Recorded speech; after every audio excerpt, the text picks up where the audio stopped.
I want to start with a question that made me sit up and pay attention when it was asked of me.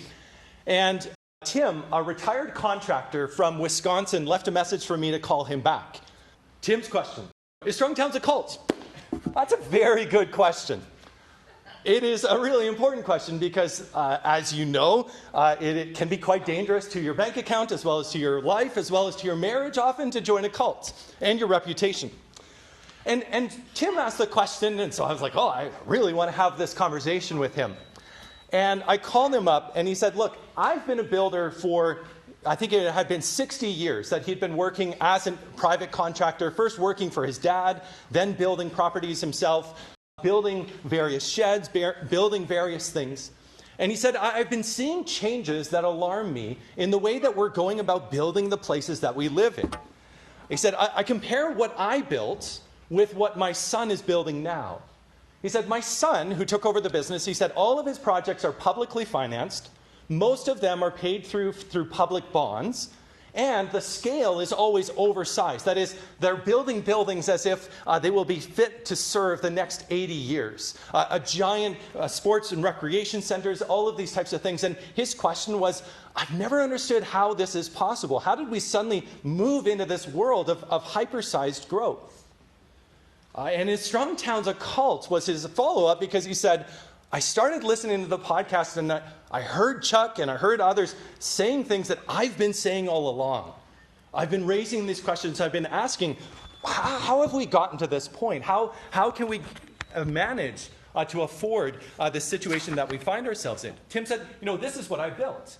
I built sheds for farmers that used very scarce resources but used them very effectively. I built things for commercial lenders and commercial owners, so that way they could build wealth in a place. Again, using scarce resources very effectively, building to the size and speed and scale of a person on foot, being able to build wealth within a community, being integrated into these communities and not set apart from them. He said he built municipal structures.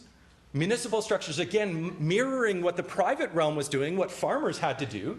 He said the local municipality would bring me in for a water plant, and I would be building structures like this. I would be building modest infrastructure that used scarce resources wisely, even if they were public resources. He said, my son builds stuff as if the cost doesn't matter. The cost is already paid for through debt. Here we have the challenge that he said something is changing. He said, I built public resources, but they were still often financed through people sharing from their wealth, providing to the community, patrons lining up to make sure that we could afford what we were building, and using public investment to build wealth and to create prosperity within the community. And so Tim's contention is that we have lost sight of what it takes to build enduring prosperity. And I don't think he's wrong, and I don't think he's being grumpy. And I don't think that he is simply one person having this view and finding one other person that is holding this view. Tim's view, along with a view of many, is that everything from how we fail to adequately design street fronts, to how we allowed land to be gobbled up with wasteful development practices, from how we subsidize the suburbs to the ways that we hamstring our small and local businesses, from the ways that we bend over backwards to attract outside capital, but then have cut off the first several rungs of the small business ladder or the small local housing ladder and the local options that are needed to create prosperity within a place. What he's contended is that we have lost sight of what it takes to build enduring prosperity. Tim wasn't joining a cult, trust me, which I know doesn't ever work to say trust me when you're assuring someone that you're not a cult. But there was something critical that he was putting his finger on. Why isn't anyone talking about this? And why did he feel such a sense of relief when he emerged to realize there's others that are taking up this question, contemplating the significant difference in the way that we develop communities today compared to the way that we did it in the past? And so, Strong Towns is that organization that is helping to lead this conversation. This is what we are talking about. This is what people are listening to. And this week is our member drive, and we're seeing hundreds more people participating in a now global movement to reshape the pattern of development that is affecting all of us. It's here. It's also all over the world. And so I have the privilege of working with an amazing group of team members at Strong Towns.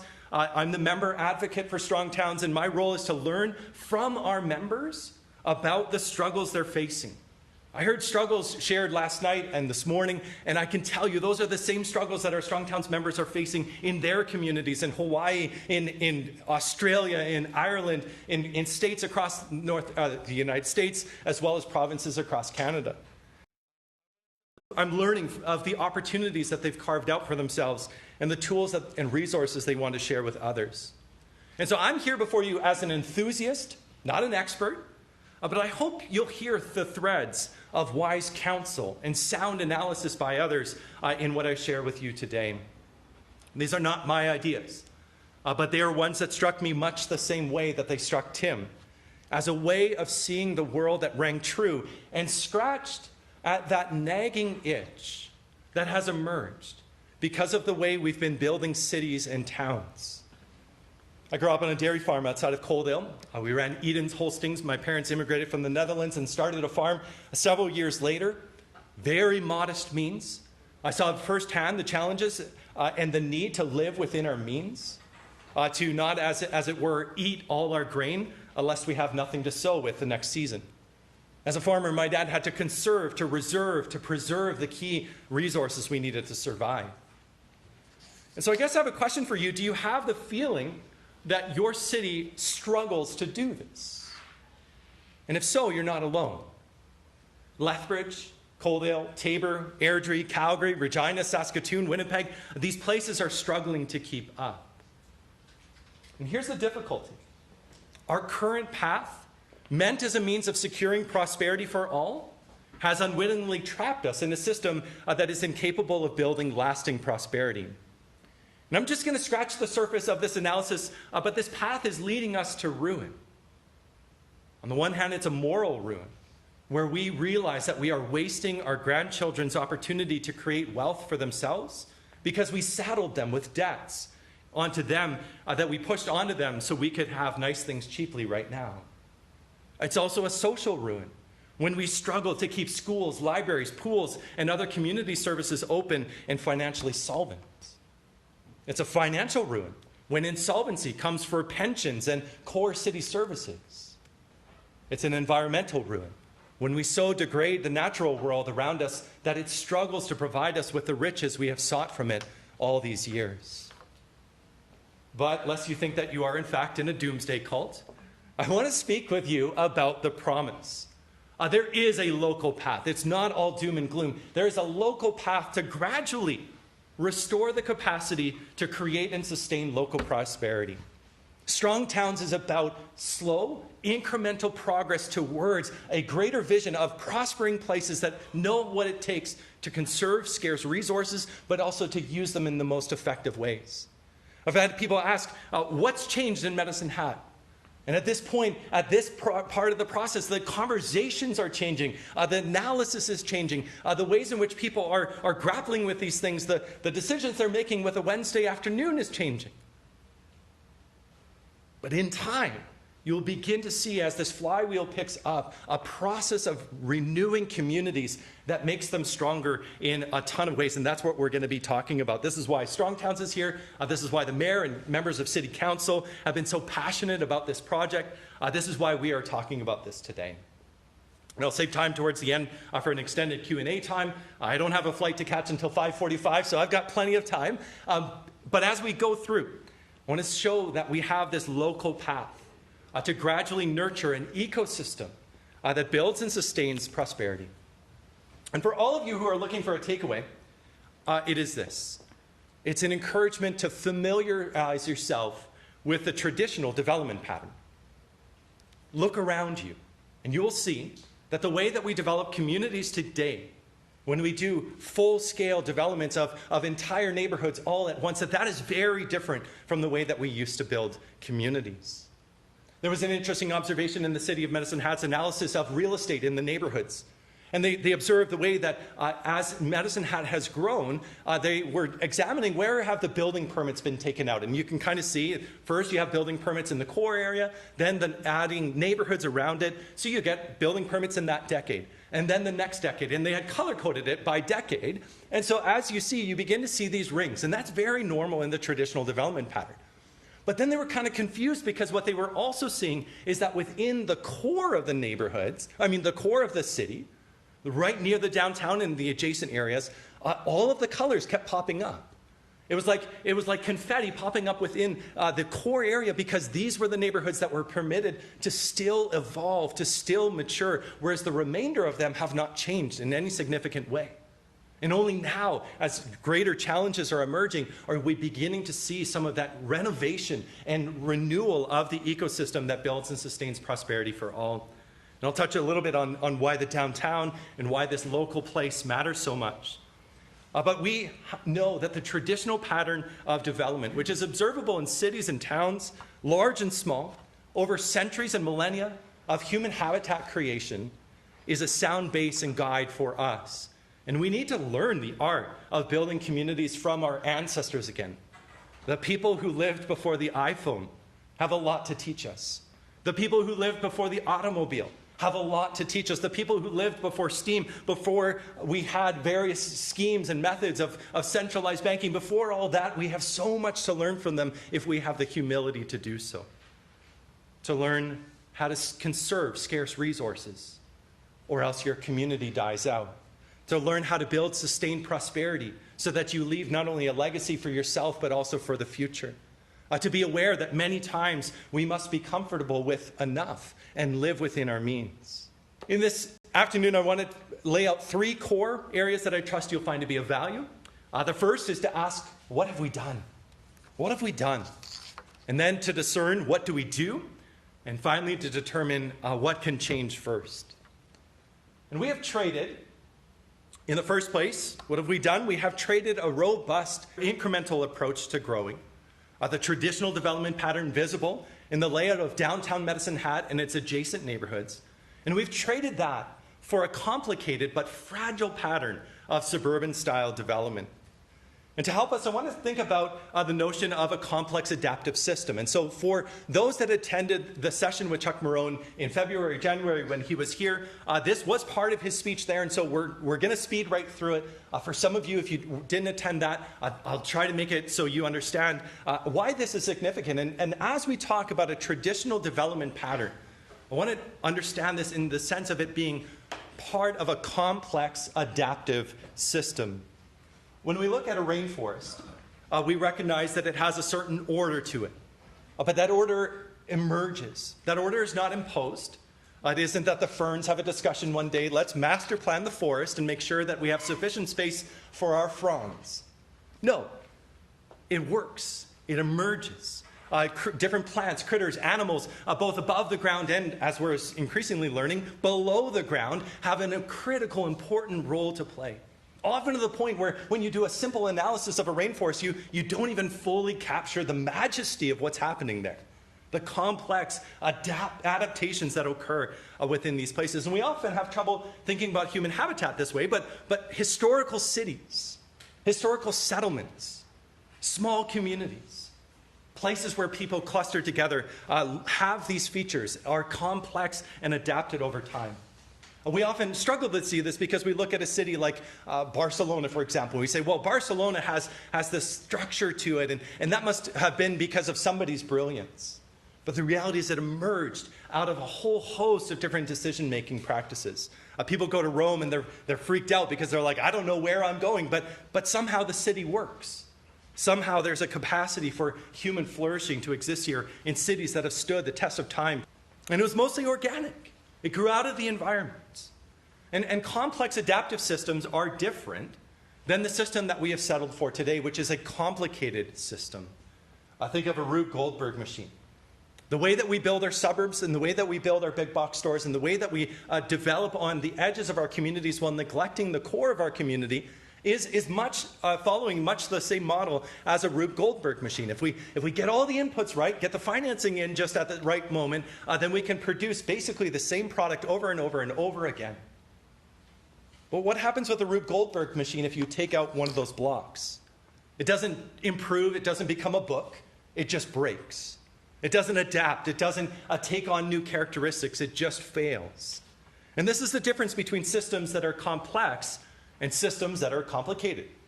Complex systems have this internal capacity to adapt and to evolve, to change, to respond to stresses and opportunities, and critically, to take on local characteristics. This is the thing that is quite striking in the city where I live, that our older neighborhoods have these local characteristics, but so much of what we've recently built lacks that quality and could be interchanged with Spokane, could be interchanged with Regina, could be interchanged with Waterloo. And here we are. We've created a system that has lost the capacity to adapt and to evolve. And so we see this happening in human habitat. Do we want something that is simply orderly, structured, follows a plan, follows it to the T? Or do we need these types of systems that may be kind of messy, may be somewhat chaotic, and yet have the capacity to create real opportunity, opportunities where they previously didn't exist? Go to some of these older centers, especially if you head out east, the eastern seaboard or eastern Canada. Go to Quebec City, and there you see all of these little alleyways, and somebody's tucked in a little store. Our suburban zoning codes don't allow that. We have all sorts of adaptive uses of backyards and back alleys, and yet and so often, and see this in my community in Calgary and Lethbridge, all of these places have lost that capacity, and we need to regain it. One of the challenges is that policy, subsidies, a flurry of construction resulted in a dramatically simplified method of building out cities. The housing model we've grown accustomed to, a model Strong Towns describes as the suburban experiment, is a model that is very efficient at replicating itself, but is, in the long scope of human history, very distinct, very untested, very untried, still in its experimental stage after just 8 decades. And the data coming back on this experiment is not promising. And so, I know you didn't come here for a housing lecture, but if we go back and we look at older cities, I want to point this out in the city of Grand Rapids. This is in Michigan, but I would say this is an illustration of a development pattern in what could be Lethbridge, could be Calgary, could be Medicine Hat, but it's Medicine or Grand Rapids. I was there for a speech a while ago. And you can see elements of the traditional development pattern here, found in almost all cities built before the automobile. It's a deeply resilient, highly financially productive, nearly foolproof way to design a city. Notice the size, or the mix of sizes and uses in this scene. Different types of buildings, different types of clusters, different types of layouts. And 3 features in particular to highlight. The complexity of it. This is clearly not the product of one architect or of one builder. It's the product of many minds, and that's its mastery. That makes it work. It's the product of thousands of minds, hands, and strong backs, all participating in that project, all reaping its benefits, all participating in what comes next. Notice also the lot coverage. Many, if not most of the buildings are built to the property line, built because you bought it. Property rights is such a core value that many of us hold to, and we want to guard the things that we own. And so if you've bought it, you should be able to use it, including the land that we're on. And even more critically, what you do is you bring your building to the street for access to what the street offers, particularly if you're running a shop or running some other retail service or some provision that needs people to come to your space. And then third, you can also see here down towards the bottom the different adaptations. Notice that bottom structure. And an architect would probably lose their mind over that. It ain't pretty. But that's what we had on our farm. My dad, when we needed to expand things, would add to it.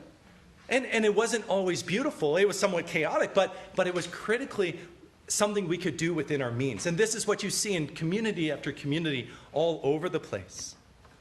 And so here we have this merging of 2 structures together with this inelegant, messy addition, but this is what the next increment of development often looks like. And so that was Grand Rapids. You say, oh, that's a long ways away. Why are you talking about Michigan? But I want you to spot the similarities with downtown Medicine Hat, which could benefit from more street trees being planted in the public rights of way, would really benefit from the reintroduction of even more housing integrated into the urban fabric of the downtown. to bring about a greater prosperity within the downtown. But here's Medicine Hat's downtown, and notice again the key features of this traditional development pattern. There's complexity. Not everything looks the same. In fact, it's remarkably weird and wonderful. There's lot coverage. You're using scarce land and using it effectively in a way that amplifies the capacity of the community to provide for its needs. And you can see evidence of incremental growth and adaptation. Little patios on roofs, little structures that are going to be elevated into larger structures, the yard where we were last night, different spaces for different types of needs. But what have we done? What have we done? We've traded a viable but incremental approach for an approach that suits what we call the growth machine.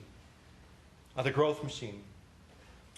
The growth machine promises immediate returns through persistent growth, following the approach that we call the quantum theory of economic development. A quantum theory is the idea that there's kind of strange things out there in the world of physics, and it's almost not really capable of being understood, but we can just observe what's happening and draw conclusions from what's going on with that. That's about all that I know about quantum theory, trust me. But the quantum theory of economic development goes something like this. We do a project over here that we know makes no financial sense. Then we do a project over here that makes no financial sense. And then we do one here. And then we claim you can't measure them individually. You just have to trust that collectively, when they're put together, bad projects cause great things to happen. That's essentially the quantum theory behind economic development today. You can't measure it because it changes once you do. So what we said is, okay, if that's true, there are still parts of the system that we should be able to go out and measure. People say, oh, the city is just too complicated to get a full picture of its financial perspective. All right, let's narrow it down. Let's look at very specific blocks or parcels. And again, this was shared in January, but I want to share this again because it makes the point very well. We analyzed a dead-end road with a cul-de-sac. That road only exists so that the people living in those homes, as well as their guests, as well as the Amazon delivery van, is able to use that space to access those homes. There's no through traffic, there's no commercial traffic. It only exists to serve those homes. And so, if those homes didn't exist, or if they were elsewhere, that road would not be there. And so this was built in the 1990s in Minnesota. And when it was constructed, the city said, we can't settle for a dirt lane or a gravel road. That's beneath us. That doesn't meet our standard. So we want it paved. And we'll simply ask the property owners to make sure that it gets paid. And they will pay half the cost, and the city will pay the other half. And we analyzed the amount of revenue that this produced, that was coming to the city from these properties. And you say, okay, we've got one parcel, a bunch of people living here, they're all paying property taxes, surely that must pay for itself. The city's better off, right? But when we analyzed it, we asked the question, how long will it take just to recoup the cost of the construction project? And the answer was 37 years, based on just the increase in tax value coming to the city because these properties existed. Now that's 37 years for just half of the amount, because the city only had to pay half of that first time. But the road won't last for 37 years. And when the city goes out to fix it, the city will have to pay the full cost because the private owners are going to say, no, that's your responsibility now. The taxpayers pay money every year for the city to maintain that roadway, and they won't be interested in paying 50% up front again. And here's what we're seeing. Here's another development. A closed-loop system with a dead-end cul-de-sac.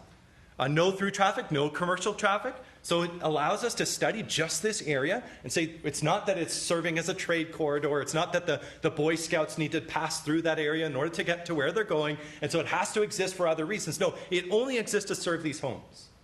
And again, this time, the developer paid for all the costs, which is one of the things that we expect most of our developments to have happen. And that money was rolled over into the sale of the properties. People have been paying down the cost for all of the infrastructure through their mortgages.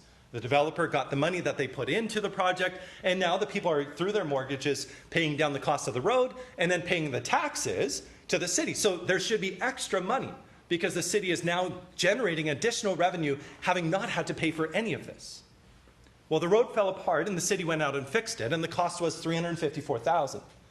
And based on the revenue that the city was collecting from the property owners that lived there, how long would it take to recoup that cost? The answer was 79 years.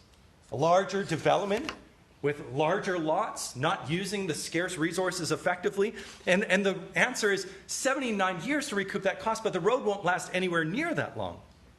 That's why if the city wanted to, between now and when the roadway fell apart, collect enough money from these property owners to go out and fix that road, what would that mean? For them, it would be an immediate increase of 46% in taxes with a 3% annual increase for inflation. Ain't nobody going to do that. They're going to throw out the bums that are telling them this, but they're still going to be faced with the problem that the city has committed it to all of these additional costs that they will have to pay for until they decide either we turn the road back into just a gravel lane, and there are communities that are having to do this when they reach the end of their spending. When they reach the end of what they have available, they're saying, we're having to de-pave some of our roads. We're having to downgrade some of the services. But people in Medicine Hat don't want that. Not many people do. Now you might be wondering, well, we lose money on residential, but we make it up in residential and commercial, where our businesses are, where our production is. And our response is, show us one corporation that loses money on 90% of what it does and tries to make it up on the last 10%. A nonprofit trying to do that. Any kind of a group.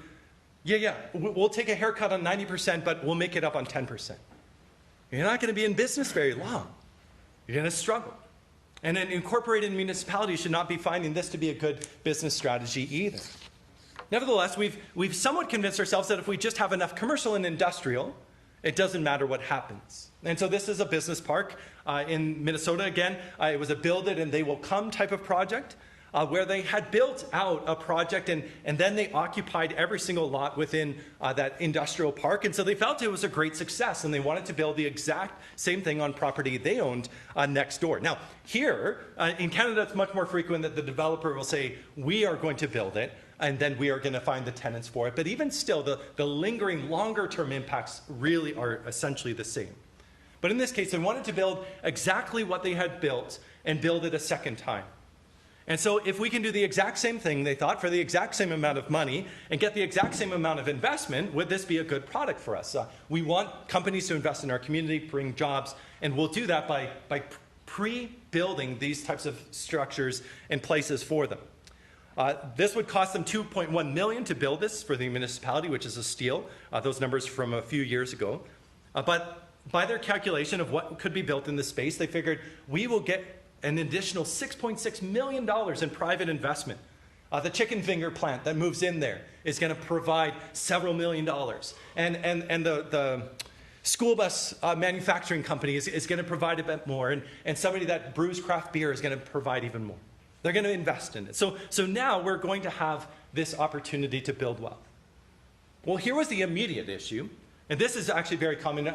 My family now lives in Lethbridge, and so we see this in the industrial areas, that industrial areas, though preserved and intended to be chiefly for industrial purposes, strong economic bases, many of them are occupied by non-tax-paying uses. In this instance, 4 of the lots became churches. Churches didn't have suitable spaces, so they said, oh, we can go get something here. But they pay 0 property tax. Oh, okay, we're taking a haircut on this. 2 of the parcels belonged to the school district for their bus maintenance facility because, again, the city had made it available. And they said, why don't we put a few of our services on here? So the 2 bus facilities. Another city maintenance garage. It had to go somewhere. Very important public facilities. We need churches, schools, and maintenance buildings. But the trouble was that the city realized they were not getting any taxes from these parcels. And so the remaining blocks were the only ones that were contributing to the tax base. The ones that theoretically would be private sector taxpayers, every single one of them was not going to be able to contribute enough to pay this off. For the sake of our analysis, we assume that every single lot would be built within 12 months of this project being completed by full tax-paying, non-subsidized entities, which is not what happened. But we assume that even every penny from new revenue would go towards retiring the bond taken to finance this project. And it would still take almost 3 decades just to break even. That's 29 years where everyone else's taxes would have to go to pay to plow the snow, mow the grass, maintain the streets, and provide police and fire protection and every other service needed. 3 different parcels that we've seen. These are the projects that Tim the builder from Wisconsin, and many others are questioning. This is the type of approach to large lot development in this way, where the city takes on new obligations and ongoing liabilities that Tim and many others have said, we ought not to be sacrificing our future in this way. We need to get back to creating a prosperous opportunities for everyone. And so let's say that a developer comes to town and offers to develop a piece of property, says, I'm not asking for any subsidies, I'm going to build it all at my expense. And we will simply be the beneficiaries of this new productive area for the community. We'd say, oh, that sounds great. But the trouble is, you'd have to ask, will it pay for itself? Will it generate sufficient revenue for us to be able to get the things that we need out of it? Because the challenge is that we're faced with some very powerful incentives. Smoking feels great. But here comes emphysema several years later or decades later. That bowl of ice cream, yeah, it's better than exercise. But here comes heart disease later. And the trouble that we face is that we often take great delight in immediate benefits and lose sight of longer-term liabilities. And this is part of why we say strong towns are financially solvent. Strong towns are preparing for the future. And strong towns assure that they're not spending every dollar that they have or sacrificing their opportunity to grow by the decisions that they make today. We're wired as humans to temporarily discount future risks because we value positive things today. Banks, governments, creditors, corporations, mega developers, they love those three different types of projects. They're very simple for them. They pencil really easily. The trouble is, our banks, even our governments, don't know what to make of a grandfather that wants to build a workshop with 2 apartments above it and an irregular alleyway access. The thing that in past decades, past millennia, would be commonplace. You go in with a strange project or a somewhat irregular project, you're going to wait. Our systems are not allowing this. We have complicated systems, but they can't handle complexity, even though that complexity is actually the thing that creates so much wealth and opportunity. It's not capable of being commodified and packaged and sold along on the financial markets. We deem these irregular projects too risky because they're irregular. Look at the way that cities were freaking out over food trucks, even though they're one of the best pathways to new business ownership in the restaurant industry. But the big players would come in and do claim, do this and you'll prosper. Both for big housing tracts developed on former farm fields, but also for the construction of massive public infrastructure projects like ice rinks, hospitals, universities, and the like. For those of you, I wasn't around, well, I guess I was a baby when Peter Lougheed was the Premier of Alberta, but he had a commitment to put a hospital in every community and a chicken in every pot, to lay out the funds from Edmonton for everyone to receive what they wanted, even if it tanked the province's budget and required the closing of those same hospitals in the years that followed. Sometimes as little as a decade later having to close them. And here's the question. What did Tim's son, Tim from Wisconsin, what did his son add to the community? You see, this is what's so attractive. He added immediate benefit, and it provided immediate satisfaction. And it was immediately funded by things that would just come due later. And the trouble is that the benefit to the public budget for the new growth was also quite substantial. It made a considerable difference, made people feel better about the place that they lived in. But the difficulty is that the catch is that the public agrees to maintain that infrastructure in perpetuity. And so, as we look at this, we see some clear core assumptions. The constant growth is required to stay ahead of the creditors, a Ponzi scheme that calls on us to use new money to pay out older investors because their money is long gone. And either growth continues at ever accelerating rates, which is impossible, or the pattern of development ultimately generates more revenue than it costs to maintain. And this is what Strong Towns is doing as we engage with the city of Medicine Hat. This is what we're doing as we talk with local community partners. This is what we're encouraging you to take principles from your own practices of family budgeting and household budgeting and business budgeting and say, let's insist on this at the local level. We can't do much with what's happening in Ottawa. If they turn on the printing machine, my local household does not have that option. So instead, We need to ensure that we generate more revenue than the cost to maintain what we have. But cul-de-sacs, business parks, and suburban-style power centers and mismatched clusters of suburban development cannot generate more revenue than it costs to maintain. You may have seen this when Chuck gave this speech, so I'll give a very quick look at what happened in Lafayette, Louisiana. Lafayette, Louisiana, they had a population of 33,000.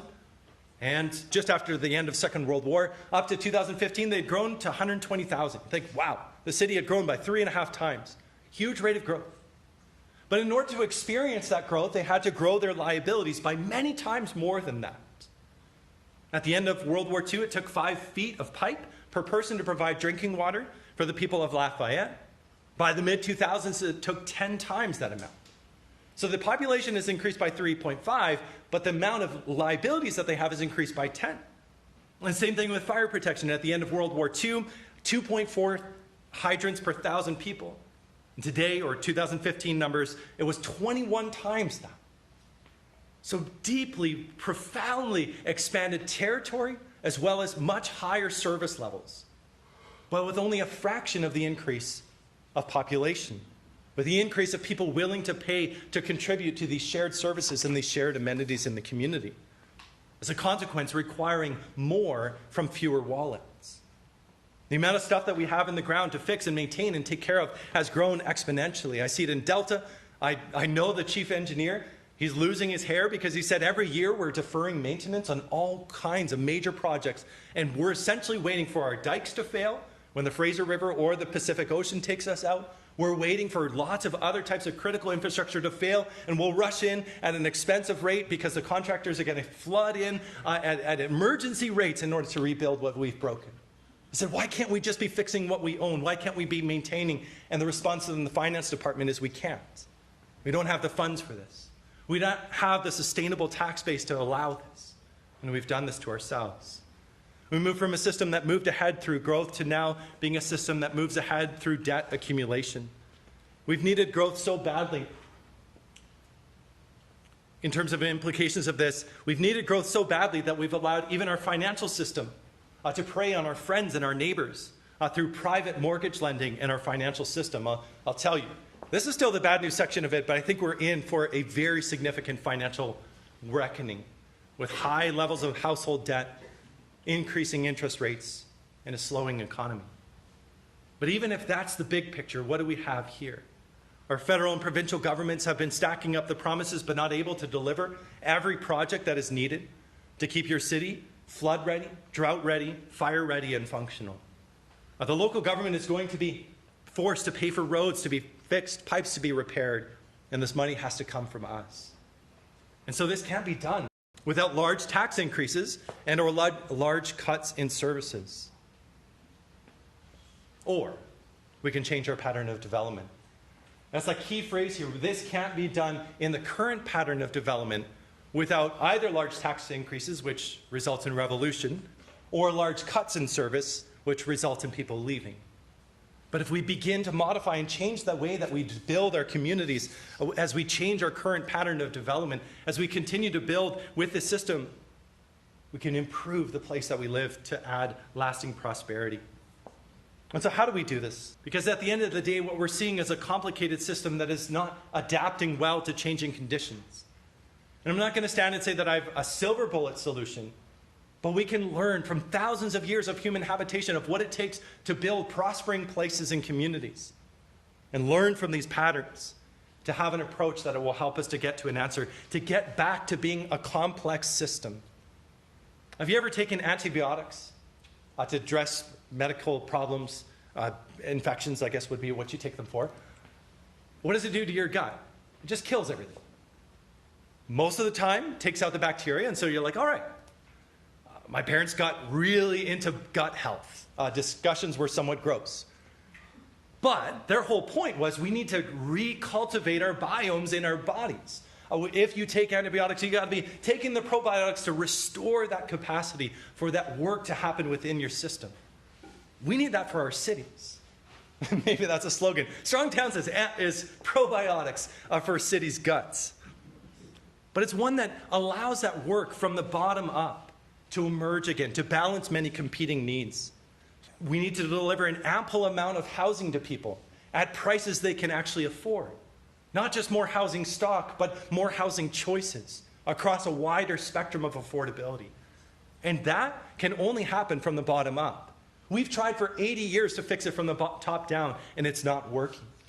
We have a national housing strategy. We have provincial housing strategies. And I can tell you, especially in Vancouver, as just a few steps ahead of here in terms of housing prices, all of the provincial and federal investments are not doing anything except juicing the system and making it even worse. Instead, we need to get back to these bottom-up steps that allow local economic ecosystems that have and are responding to local feedback loops. And so the first one is this universal statement that we have at Strong Towns, that we need to allow the next increment by right. This is what we see across North America in traditional neighborhoods, and we've stopped doing this ever since World War II. And what I mean by always allowing the next increment by right, there's a little bit of jargon there because the increment is the next intensity of housing. So if there's a house, a duplex should be the next thing that would emerge. Or a triplex to replace a duplex, or townhouses to come in at lower level density, slowly giving rise to medium height densities. You'll never need 6 or 10 stories here in Medicine Hat if you follow this approach. And people will be happier because their community will have that feel that they remember, that they cherish, rather than having battles over 20-story towers. Instead, you need to allow the next increment of housing by right in every neighborhood. And when we say by right, it means that you should be able to go into City Hall at 9 a.m. with a completed permit application and walk out by noon with a permit. Yeah, that ain't happening. It's possible. It is very possible, particularly if we understand that in a neighborhood, it's already set up for housing. It's already set up to have sewer. It's already set up for all of these core things. If we put more housing in our housing lands, we can also preserve many of our environmentally sensitive areas or the places on the floodplains that we shouldn't even be building in the first place. You shouldn't have to go beg from commissions or do all kinds of public hearings or do public engagements to do simple things. I said before, if my neighbor buys a new truck, I don't get to weigh in on it. What about if my neighbor adds a backyard suite for his grandmother? Why do I suddenly have the obligation and the responsibility and the solemn duty to stand there and oppose it? And why am I listened to? By right, you should be allowed to build to the next increment of housing. It's a simple thing. It doesn't mean huge leaps in density, but it does allow for additional households to be established. This is why the new trend to legalize duplexes and accessory dwelling units, or secondary suites as we talk about them in Delta and here, modest apartments, courtyard cottages, those are so valuable. They're like filling in all of the missing gaps within existing neighborhoods. Vacant lots that are currently in my city reserved for single-family homes, and what do they put on there? $3 million houses. I'm like, the last thing that we need is more $3 million houses. People have choices at that income level, at that purchasing price, but they don't have options when it's much lower. And so what does the next increment look like? If you live in a neighborhood that is exclusively single-family homes, anticipate that the next increment looks like your neighborhood gradually evolving over the next generation into a neighborhood consisting of single-family homes and duplexes. If it doesn't look like overwhelming amounts of growth, it looks like your neighbor slightly matures, slightly becomes more intense. We need to allow that by right, with minimal regulatory friction. And so we'd say at Strong Towns, and I would encourage you to adapt this for yourselves, that no neighborhood should experience radical change. There's a long history of saying, oh, that neighborhood is blighted. We're simply going to wipe it away. You won't recognize it tomorrow, and that will be where we put all of our growth. That's where we're going to put all of the activity and displace everybody that's there. We need to stop. But no neighborhood should become unrecognizable over a short period of time. You should be able to leave your neighborhood, come back in a decade, and still have it be broadly recognizable. Hopefully more mature, a better place to be, with a few more neighbors, not less. We're seeing a lot of our neighborhoods struggling to maintain their population densities as people are divorcing, as they're aging, as they're not having fewer children, as they're not moving out of their homes even when they're a single occupant, which I understand because oftentimes the choices that they have are very meager. I had an older woman in the congregation that I was pastoring, and she said, I don't want to be in a box. I said, I want to build you a courtyard then. A cottage. I want to build you something where you can garden. I want you to have the freedom to live in a backyard of somebody that will support you, but in your own space, not just in borrowed quarters. But when we put a neighborhood under glass, when we lock it in amber and say, it is done now, you can't change it, we kill it. It dies. It becomes trapped in a way that is unhealthy for us. That's why we say that every neighborhood should experience change, but none should be subjected to radical change. It's because the growth that we need to happen needs to happen within a set of parameters. It needs to be more than zero. It's got to be greater than zero, or else you get stagnation and the elimination of choices. But it also can't be cataclysmic growth that wrecks your local economics. And guess who does this best? Guess who does incremental development best? Your neighbor. The guy that works a shift and then builds a house on the side. A small house or a backyard cottage. Or the woman that's finished trade school and is like, I've got some ideas. My uncle can loan me a little bit of money. I'm going to get my start. You know who doesn't do incremental development? None of the big builders out of Calgary. None of the big builders that are moving up from Houston or other places. And yet, what is the most difficult thing, as the mayor shared earlier? She said, incremental development is the thing that we want to see, but we're not yet seeing it. Well, then we need to remove those regulations, the burdens that are in the way, so that you can walk in at 9 a.m. with a 9th grade education and leave at noon with a permit to build what you need. And so we need to stop blocking the economic potential of neighborhoods. Think also of small stores. Economic incremental development applies to small retail, small stores as well. We have a Filipino market in Vancouver, a rented building next to a SkyTrain station. They got word, hey, you need to move out because the SkyTrain parcels are so valuable now that we're going to stick up towers. So the Filipino community was quite troubled. Where are we going to stick the market? They went to the industrial park, quite a distance away, and it killed the market and it hurt the community. Meanwhile, right adjacent to all of the little commercial strip was a number of homes that could have easily been purchased, and the ground floor could have been turned into that market, or even a 2-story market. Make it weird, make it funky, but make it work. But we don't allow it. And again, that doesn't worry Loblaws. That doesn't worry the big players. They're not interested. They don't operate at that scale. But that loss of that Filipino market, that loss of the ice cream manufacturer that's doing it in their garage and then says, hey, there's a cute little shop just up the street, but oh shoot, it's zoned as a barber shop. Hasn't been a barber there for 10 years, but it's still zoned for that, and so I don't even think it's worth me starting. This morning I heard a conversation with someone who was fully committed to starting a spa in a rented area and had to wait months and months and months before finally getting approval for rezoning. And the struggle, the burden that created. And she persisted, but many more don't. Many more leave or simply resolve for themselves that there is no pathway.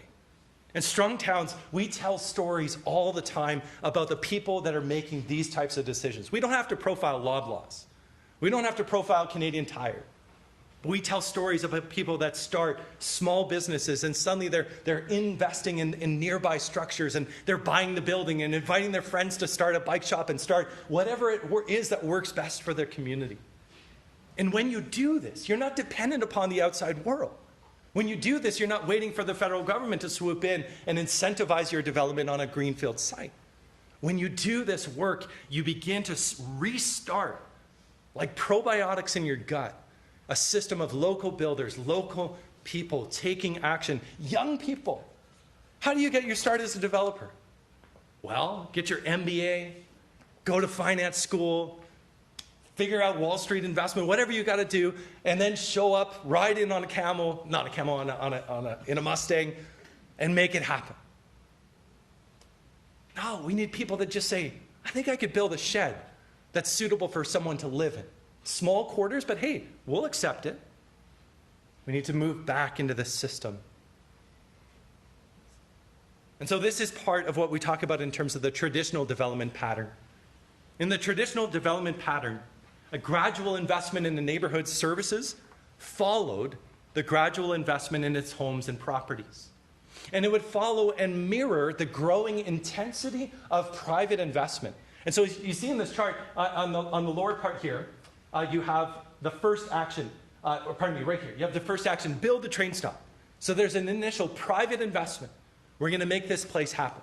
They plat out the town. They basically identify very small parcels of land. Go check your zoning. All of your downtown, all of these little parcels. And probably wherever there's a bigger building, it used to be a smaller building. That was commonplace because it allowed people to make a small, incremental investment and take a chance on building a home, building a storefront. And over time, they would be like, to improve our place and to prevent our stuff from burning, let's start a fire brigade.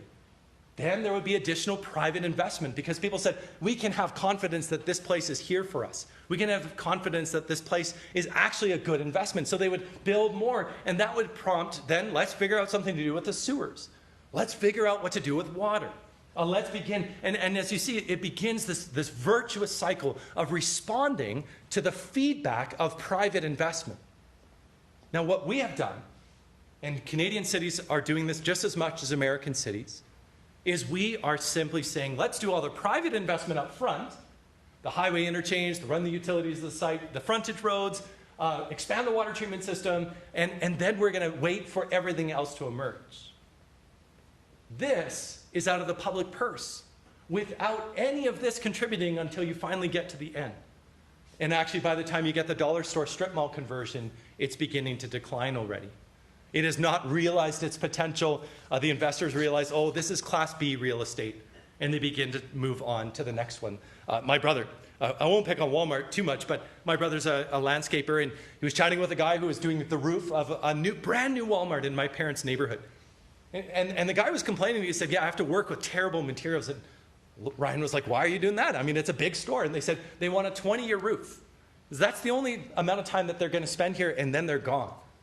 They were already anticipating the decline of the neighborhood, even though all of the public investment had already taken place. The Walmart was hedging its bets because they don't have skin in the game. They're not participating in it. But a local business, a local person is not going to treat the community in the same way. And so all modern neighborhoods are built with sewer and water systems, all have police and fire, and nearly all have modern amenities. But this is a feature of a trap that was sprung when the door, or when money flew out the door to build complete communities. And change is hard. The challenge is that there's generally no discernible benefit to adding residents in a community of the suburban experiment. Because it was just given to you. See, it was just over there. All the investment took place.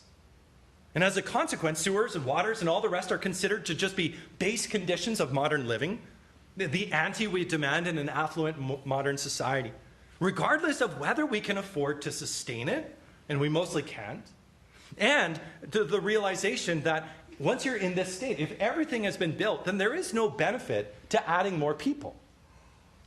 Now, does that ring a bell at all when you think of some of the housing challenges in your community? That people say in their neighborhood, there's no benefit to me of others moving in. Only havoc, only trouble. More people simply means more traffic congestion, more people at the park, longer lines at the library. No one wants that.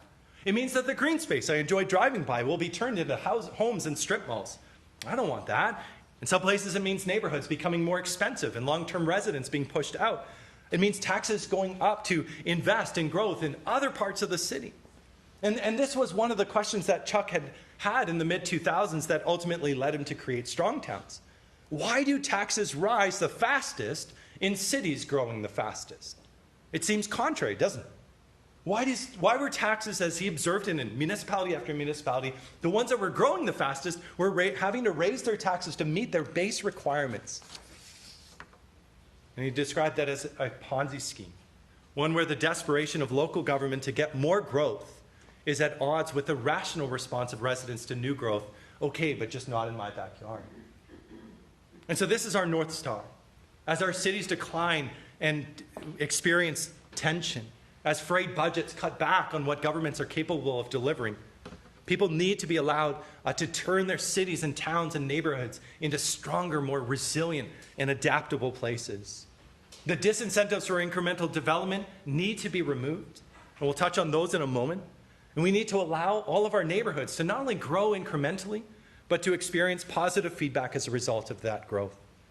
This is our way to turn the ship around, to reverse course, to escape a worsening cycle. And I should insist, this is the Strong Towns approach.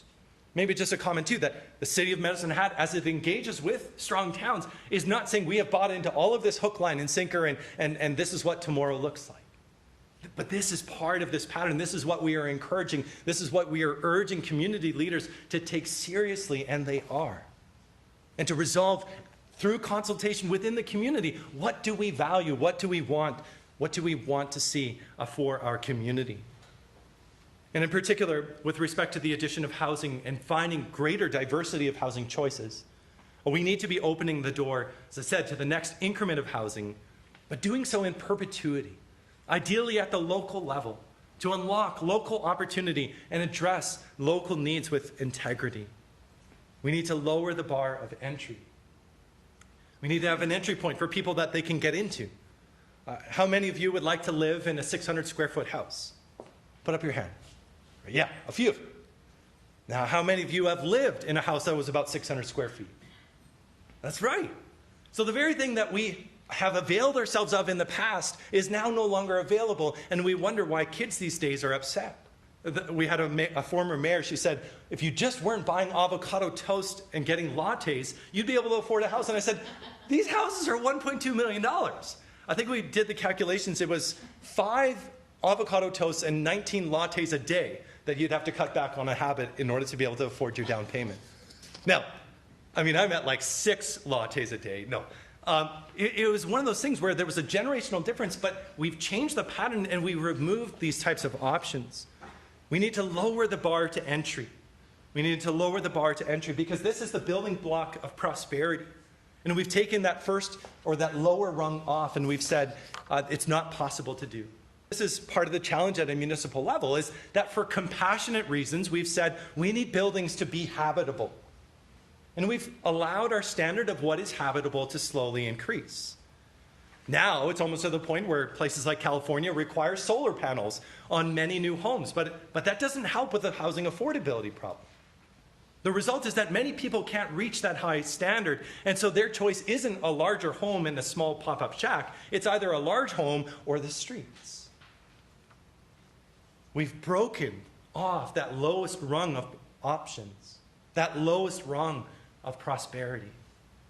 And as Chuck Marone points out in the places that he visits, well, we've raised the bar on entry-level products that you can't build a simple accommodation in a backyard and rent it out or share it with a family member.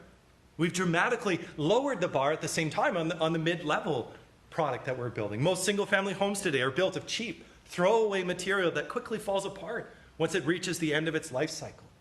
And that applies not only to residential as well, but also to commercial construction, where it's too expensive to tear down and replace, but it's too cheap to last. And so we have to lower the bar of entry. And what that looks like is allowing the next increment of housing within a community. It's legalizing a lot of the things that people turn their noses up because they say, I don't want to live in a 600 square foot house, even though in the past they have. It's allowing things like greater options for rentals within existing neighborhoods. There was a great conversation with someone whose aunt said, oh, I just don't want any renters in my neighborhood. And he said, well, when you were in college, did you rent? She said, well, yeah.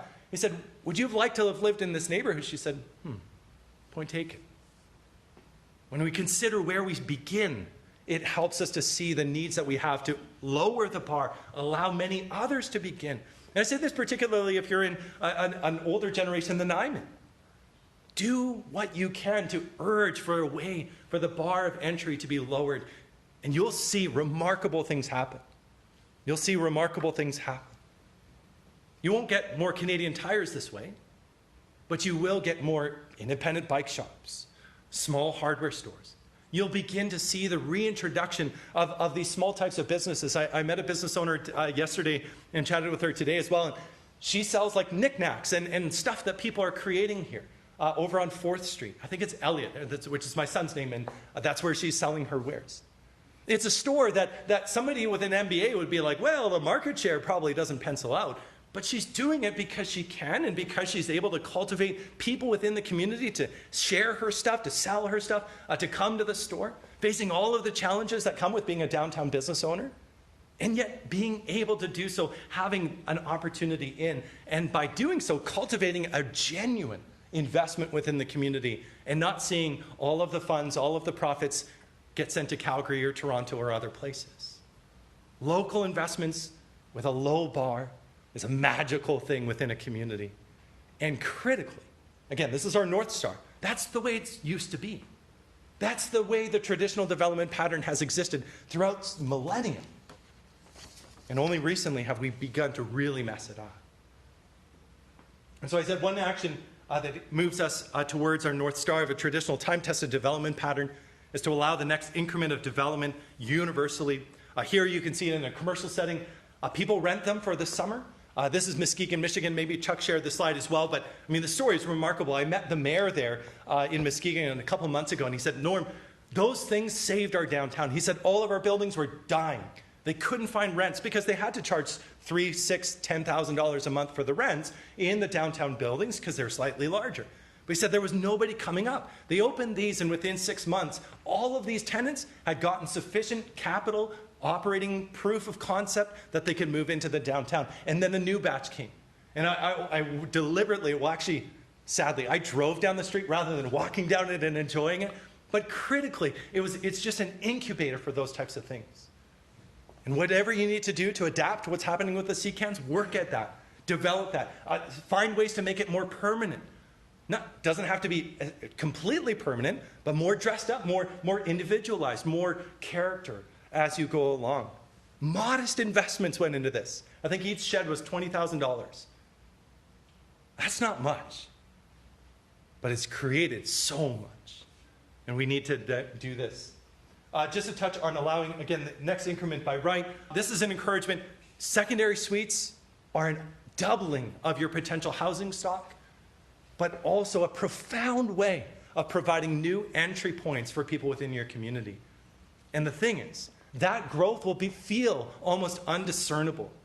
You will not feel the sudden increase in population and the increase in students of being able to afford to live here, increase in small business owners finding a place that works for them, or parents being reunited with their children. Those types of things will happen within existing neighborhoods in ways that what I like to call sort of imperceptible housing. Imperceptible housing, not the big tract development that takes out your favorite hill. But you can double the density of your community so rapidly just by allowing things like accessory dwelling units or backyard suites, garage conversions, or basements being turned into homes for people. Another way to do this is through the zoning bylaws. A look at minimum lower lot sizes. Minimum lot sizes force homes to consume more land than residents might otherwise want to. Remember the slide that I showed you from Grand Rapids, where they're using all of the land that they have, but they didn't have that much land to begin with. And since land is such a major cost in building a home, a large minimum lot size can substantially increase the cost of housing. Allow residential development in commercial zones, and allow commercial uses in residential neighborhoods. That's part of this increment, this thickening up of neighborhoods. This one's for the city. Speed up the discretionary review process. Discern which things you don't need to review. That's a huge way to save not only on staff time, but also processing time, streamlining those things, cutting out unnecessary review for small compliant proposals, and allowing way more to be developed as of right. And again, this is not the City of Medicine Hat's proposal. This is what Strong Towns encourages cities across North America to be doing. I started with Tim's question about how we became so wasteful in the way that we build, and particularly in how we spend public dollars, but also to understand how is it that people, private businesses, are building in ways that seem to squander opportunity and squander wealth and squander land in many ways. And what do we need to do? We need to learn where the value in our community truly comes from. And we need to focus our improvements in these areas to cultivate deeper roots, greater prosperity, and improved economic and community resiliency. And so just in about 5 minutes here, before we wrap, I'm going to show you these numbers. I ran the numbers in Medicine Hat to compare a number of downtown commercial properties with their suburban cousins. These were the different sites that I looked at. If I'd had more time, I would have taken even more on. And I did what's called a value per acre analysis. I couldn't get the property tax data as a cold alien, so I looked up just the current assessed value of a handful of properties to see what their general capacity to be a reservoir of private investment is. That's one way to think of the value or the assessed value of any given property. Is basically how much money can be stored within that property. So if your home is worth $5 million, that means you have $5 million stored there. If the market goes up or goes down, it changes. But roughly, that's a proxy for how valuable it is, but also how useful it can be to you for productive purposes. For a city, a $5 million property generates a greater tax benefit than a $1 million property. It's just as when you go to get a mortgage, that $1 million home is not going to get you as much borrowing capacity as a $5 million home. So if we have this, as we think of value as a reservoir of private investment and a reliable source of property tax revenues, I want to show you the sites that I looked at. I started with the Salvation Army building on 3rd Street. It's 0.3 acres with a fairly low assessed value for the downtown of $543,400. It's an older building. It has limited occupancy. Renting it to a nonprofit and one that isn't able to plow lots of money into improvements in the building means that its assessed value continues to be fairly low. If I standardize the assessed value to see what its value is per acre, it comes out to $1.8 million. Maybe just to quickly explain why. If we took 3 vehicles, 1 a big truck, and 2 a Mazda Miata, and 3 a smart car, and said which one can drive the furthest, the truck would win because it's got the biggest gas tank. But if we standardize this, we say which one has the best fuel mileage, that is which one gives you the best bang for buck, the truck might struggle against the Miata or the smart car. And so that's what we're doing here. Basically, this is like the miles per gallon is the values per acre, or kilometers per liter, but I've never figured that one out. I'm Canadian. I still don't use it. And that's why we're using acres. I noticed Chuck, when he was here in January, he was like, oh, hectares, and he couldn't figure out how to pronounce it. I was like, we don't use hectares ourselves, but the city has to, I think, at times. But 1.8 million, so remember that number. A couple doors over on 3rd Street is this building. She ain't very pretty, but she's functional. Currently looking for multiple tenants. You can see in the signs in the window, several of the bays are vacant, but still holding a lot of value on 2 floors with numerous businesses and retailers being incubated within these walls. And the value is $4.9 million an acre. Just by adding a second functional floor and the capacity to use the building more extensively, as well as in the improved condition of the building, makes it a far more valuable property. And now my favorite. I really should go get something there. Sugar Daddy Cheesecakes. Again, 2 stories, very simple structure. Possibly residential on the 2nd floor or some type of office space up there. They have to provide AC, so I'm assuming somebody's up there. $5.2 million an acre. And this is the downtown. So this is our baseline. This is the downtown that, as I'm told, is struggling to keep tenants. There's turnover. Businesses are turning over all the time. And yet, it is a remarkable reservoir of wealth and opportunity.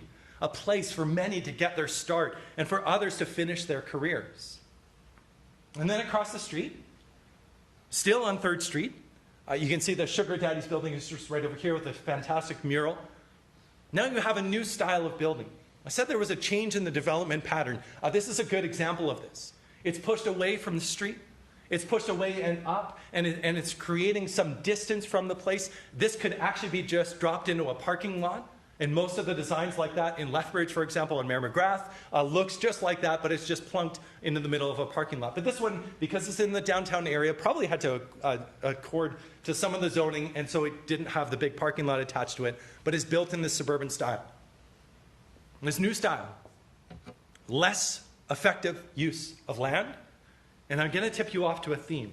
The values are going to start dropping as the built form begins to tip into the newer suburban style of development with its ample setbacks and withdrawn frontage. These are like luxury vehicles compared to what we're going to see. And yet the new things, the shiny things, we assume, no, those are the ones that hold the value. But this is $4.4 million. Now, 3 streets over on a lot that is set way off the road, but it still has a patio, which is good. We're back down to $1.8 million an acre. This is a site that is double the size of the old and tired Salvation Army, but somehow it cannot use that space any more efficiently and leaks value because of 2 things. The deep discounting that it receives for surface parking on site from the assessor, which is a massive subsidy for parking, and the degradation of the street frontage.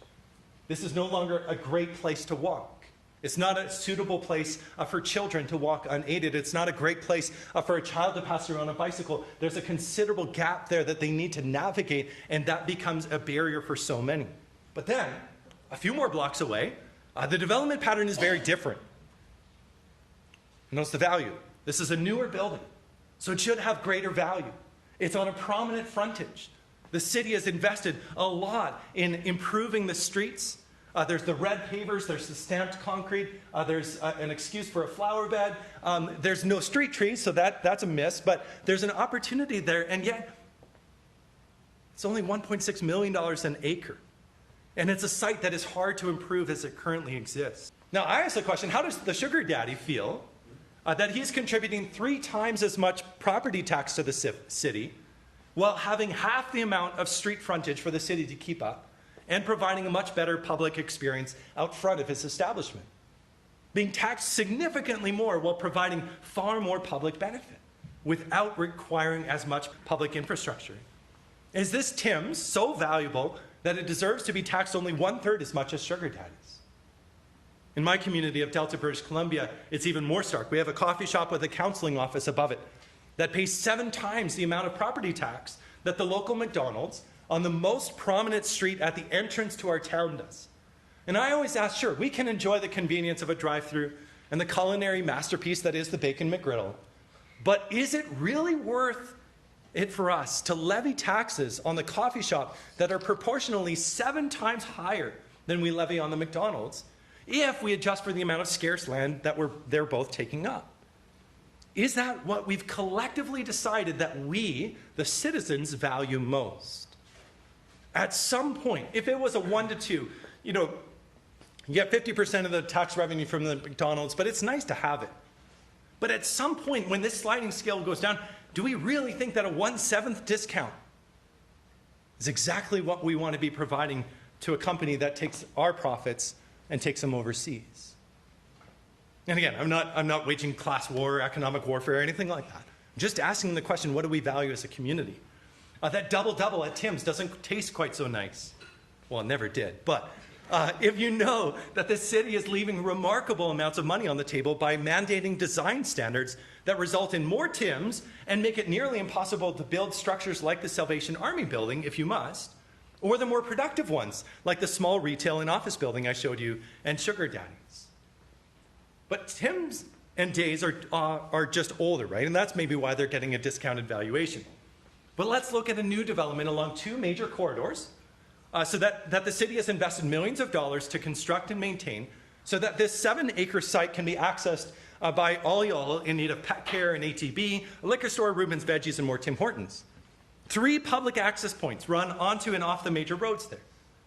And this site is the most valuable one that we're looking at in my series of examples if we just look at how big the tank on this machine is. $14 million. That's great, right? Wow. Its value is $1.9 million an acre. 7.3 acres divided by 14 million is $1.9 million an acre.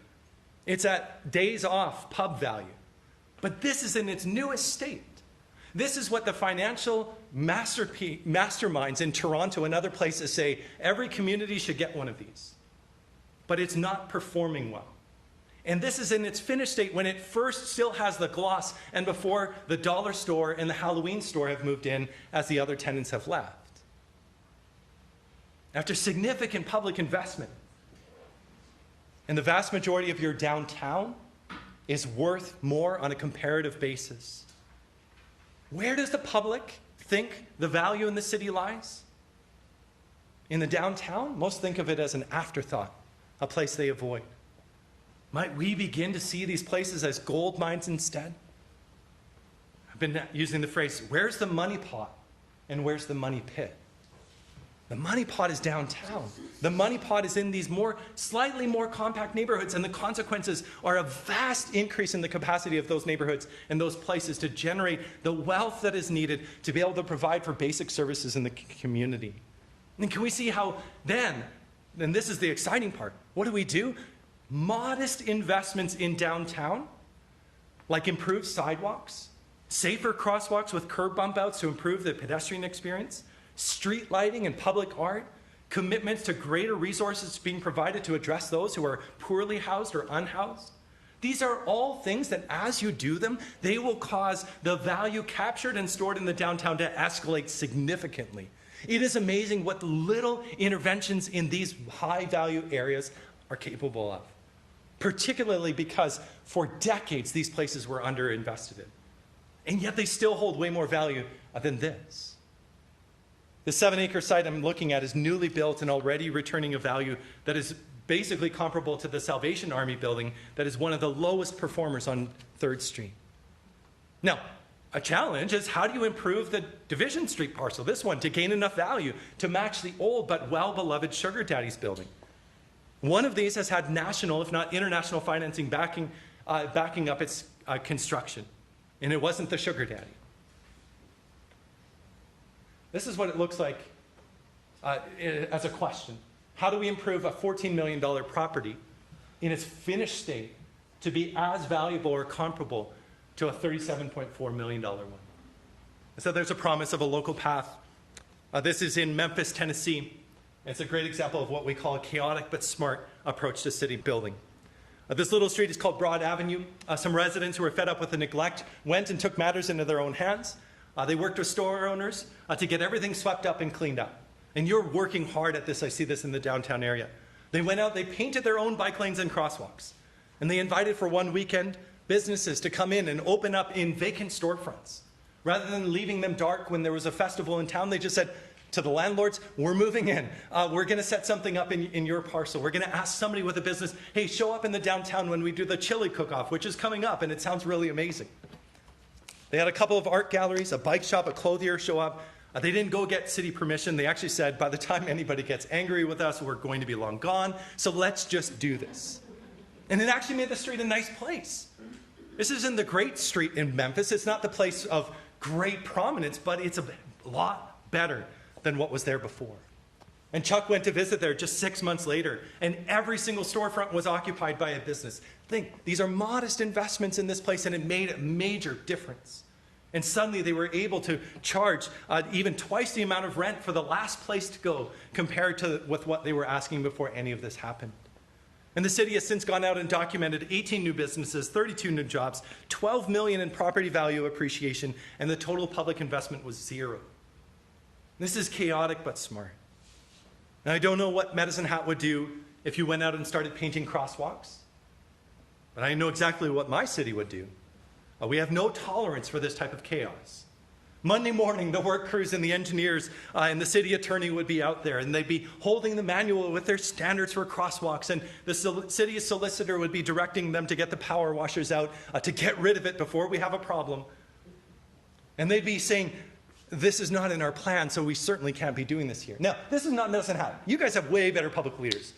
Mine, they can't even place a picnic table at an ice cream shop. That's a whole other story. But what about in Memphis? In Memphis, they were smart. They realized we're in a certain desperate situation where a lot of our properties are underperforming. We need to fix them fast.